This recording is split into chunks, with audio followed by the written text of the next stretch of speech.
recent years, 2 uncontrolled evacuations occurred in major U.S. airports. One involving a man dressed as Zorro outside of a terminal with a plastic sword, and one involving an active shooter where he went into a bathroom in a baggage claim area and retrieved his gun from a previously checked bag. Both incidents sent their airports into turmoil, sending passengers to flee for their lives, running through security checkpoints, into the streets surrounding the airports and onto airport ramps. Others were held for hours on airplanes, on ramps and runways, while incoming flights were diverted to alternate airports. Communications were not accurate, causing confusion, which led to the self-deployment of armed guards and nearly all the police officers in the surrounding area. In addition to the lives lost, the mental and physical harm went on for an extended period from these incidents. Both caused large terminal evacuations that had disastrous consequences for airside and landside operations. It also reminded us that terminal evacuations can occur without notice and be uncontrolled. Many lessons were learned from these incidents, but especially from the active shooter incident at Fort Lauderdale Hollywood International Airport. A detailed after-action report was written, and the airport took the lessons they had learned from this incident and implemented new measures into their emergency plans. They also made it their goal to follow up with every change they had previously identified and ensured that the new guidelines and policies were not forgotten. Some of the major issues that the airport staff encountered were trying to control panicked people in the aircraft operating areas, coordinating the large amount of law enforcement officers who self-deployed, dealing with the abandoned personal belongings and baggage, and many of the passengers with access and functional needs struggled to get to safety and struggled with their human needs during the recovery from this incident. With Fort Lauderdale and the many other incidents in mind, the ACRP 426 project commissioned the Salus Solutions team to research what guidance already exists regarding the evacuation of airports. Such guidance included Report 112, Airport Terminal Incident Response Planning, which addresses the management of evacuations, sheltering in place, and repopulation.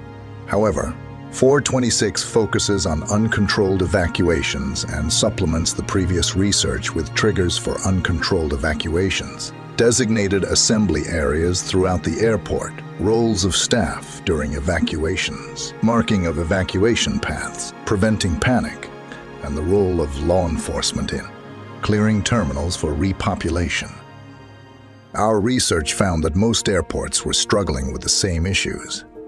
From the beginning, it was very clear managing uncontrolled evacuations requires pre-planning, realistic training that needs to be exercised with all stakeholders, and that a real improvement process is in place.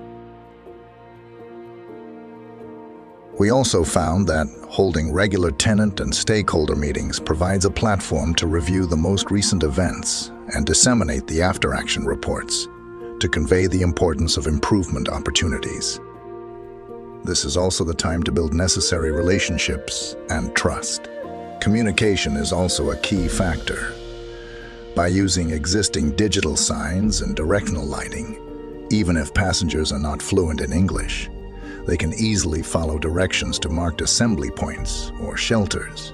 Sending pre-scripted messages to all mutual aid partners and stakeholders, and tell them to assemble at pre-identified staging areas. Having pre-scripted messages for emergencies is a quick way of communicating.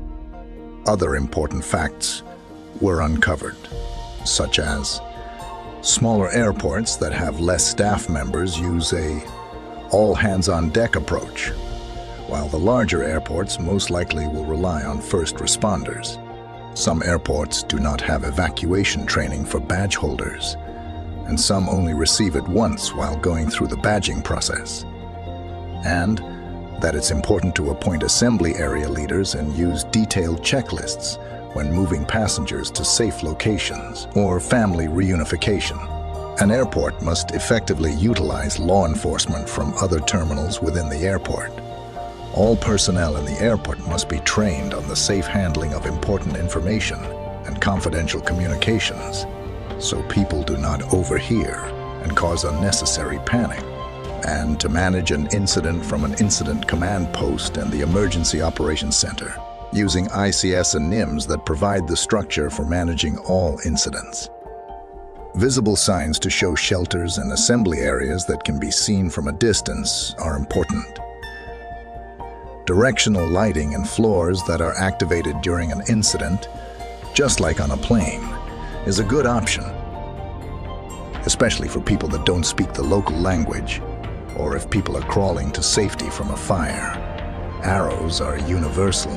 The use of anti-ballistic panels that can quickly be moved into position by airport personnel can help provide tunnels of safe egress, and also fencing tunnels outside of SIDA doors can channel evacuees away from SIDA areas into safe zones.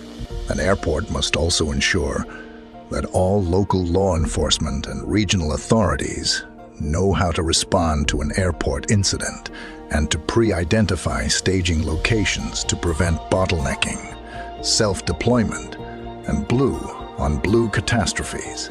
An airport must also alleviate panic by having someone in charge in every key area, and to have a plan for the preservation of crime scenes, and for the authority to repopulate the terminal. Accounting for all personnel in an airport is extremely difficult. Airlines may provide a list of people that were scheduled to fly, or those that have already boarded or were evacuated onto planes.